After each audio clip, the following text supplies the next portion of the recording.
নবী করিম সাল্লাল্লাহু আলাইহি সাল্লাম তার নাতি হাসান হোসেন রাদিয়াল্লাহু তাআলা আনহুকে ছোটবেলায় একটা দোয়া পড়েছিলেন। এই দোয়াটা নবজাতক শিশুর জন্য অনেকগুলো আমল আছে মা বাবার, তার ভিতরে একটা হলো এটা। আজকাল এগুলো জানেও না মানুষ, আমল করবে কোত্থেকে।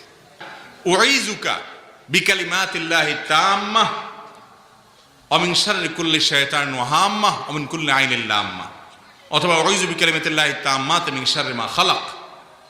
অর্থাৎ আল্লাহর পরিপূর্ণ কালিমার মাধ্যমে আমি আশ্রয় প্রার্থনা করি তোমাকে হে শিশু, যেন তিনি যত ক্ষতিকর সৃষ্টি তার আছে এই সব কিছুর ক্ষতি থেকে তোমাকে বাঁচিয়ে রাখেন সারা জীবন।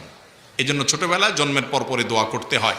মুরব্বীরা, বাপ, চাচা, দাদা যে কেউ এই দোয়া বাচ্চার জন্য করতে পারেন। জন্মের পর পর কোলে নিয়ে তাকে লক্ষ্য করে এই দোয়া পড়া দরকার। এই দোয়া পড়ে ফু দেওয়া যেতে পারে, এর মাধ্যমে বাচ্চা নিরাপদে থাকে এবং তারও আগে থেকে বাচ্চা যেন ভালো থাকে এবং সৎ থাকে, দুষ্টুমি না করে, এবং দুষ্টুমিটা যাতে এই লেভেলে চলে না যায় যেটা আমাদের অতিষ্ঠ হওয়ার কারণ হয়, তার বিপদগামিতার কারণ হয়। তাহলে সেজন্য তার জন্য আল্লাহর কাছ থেকে মা বাপ নিজেদের যখন শারীরিক সম্পর্ক হবে তখনও দোয়া করবে, এবং সে দোয়ার মধ্যে কিন্তু এই কথা বলা আছে শয়তান যেন স্পর্শ করতে না পারে, এবং আরো কিছু আমল আছে, এগুলো করতে হবে। আল্লাহ তাআলা আমাদেরকে আমলের তৌফিক দান করুন।